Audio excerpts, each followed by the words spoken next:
Hi, um, this video is about fixing the neon broken cable using this special connector.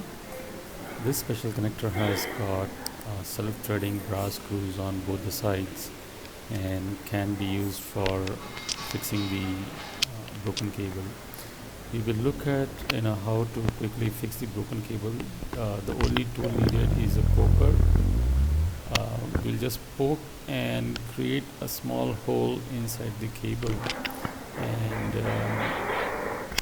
using this tool, and then use this connector to press in and start rotating the connector inside the cable. The self-threading screw will automatically you know get inside the cable and secure the connection.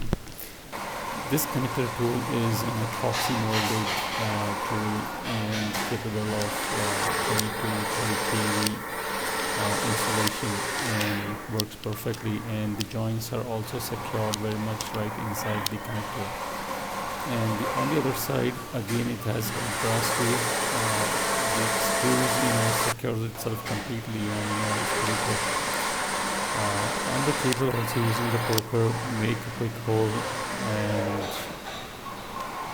as you can see, and then you can start pressing the cable on the other side of the connector and start rotating it clockwise, and the screw inside will thread itself up inside the cable and the connection will secure itself. This is a complete secure connection, and your broken cable is also fixed. Okay, hope this helps and fixes your problem. Thank you. Have a nice day.